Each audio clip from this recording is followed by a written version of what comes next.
pala ang pasilip sa magiging resulta ng mga gagawin natin sa video na to. Dahil marami-rami nga tayong ipagsasasalpak na dahil bubuuin na natin unti-unti itong ang ating drag bike. At kahapon kaya nga hindi tayo natuloy magbuo nito ay wala tayong bearing. Ay ngayon ay meron na, kaya ayan nilalagyan na ni Boss Kenneth ng pampadulas. Ay ang mekaniko natin ngayon ni Silent Killer, magaling din sa mga padulasan na yan. Magaling din sa mga ninja moves. Kita mo, smooth na smooth ang pagpasok. Hindi naman yan papangalanan na Boss Kenneth kung hindi yan matinik.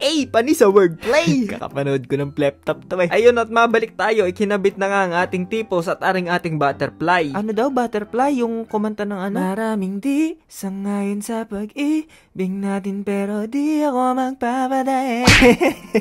Napakanta pa nga si Butterfly. Pinagsama ba naman si Batosay at saka si Supafly? Butterfly ka talaga dyan. Pero yun, mabalik tayong mga kainaman. Ito ho, tinotorno yung tornilyo. Dahil hindi kasya sa bracket na ito, wala tayong magagamit na tornilyo. Kaya ayan, DIY ng ating bossing yan. Kaya nga pala kailangan ng tornilyo dahil kakabitan na rin natin ito ng bago niyang disc brake. Ito nga ang bagong disc na ikakabit natin. Floating disc na Brembo. Syempre, copy-copy lang. Shopee gaming lang tayo. Di pa ulit tumatama sa loteng. Ayan na, at nung naikabit na nga yung ating bagong disc, napugi at bagay na bagay din naman dito sa ating gulong, ay hindi yan mapapakabit kung wala ang kakabitan. Ay malamang. Kaya shoutout sa mga kabit dyan. Tegelan nyo na yung pakikiapid sa hindi nyo asawa, ha? Aray.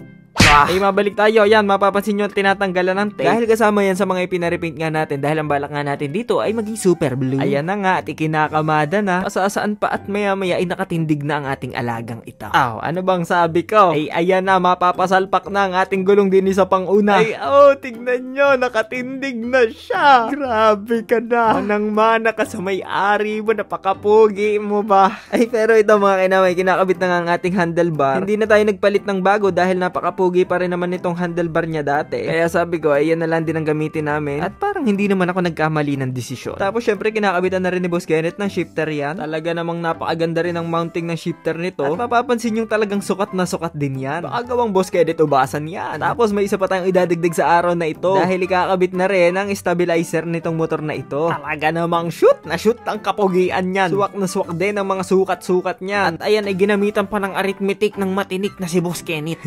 Hindi ko pinilit yung tugma, ha. Teka lang, bago pala makalimutan, meron pa nga pala tayong idadagdag dyan. Dahil umorder nga rin pala tayo nitong alloy na drop tank. Kaya ayan, ikinakasa muna natin ng pansamantala. Kaya mapapansin nyo, medyo mababa yung kasa niya. Dapat ganyan siya kataas. Pero ito'y pansamantala lang naman para lang mapakabit na. Sa susunod na natin ipipitment ng tama. Tapos, pampakumpleto sa tindigan niya. Ay, hindi pala nakatindig kasi nakaupo ka na. Kasi ikinakabit na yung upuan niya. Naglabo-labo na. Nagkakaitsura na parts. Tindigan drag bike na sigar. Mga kinama, wala pa nga pala tayong pangalan din eh. Pero habang ako nagdadrive, kanina may naisip ng pangalan. Gawa ng diba ay 2-stroke na drag bike. Naisip kong ipangalan sa kanya si Toragbay. Pwede no? Mga kinaman, ayos na. Yan na. Medyo mababa lang ang kasa pero itataas pa rin yan. Yan ipansamantala laang. Ay malupit ang ating mekaniko eh. Boss, payag ka bang tawagin kang Boss Kenneth Mamaw?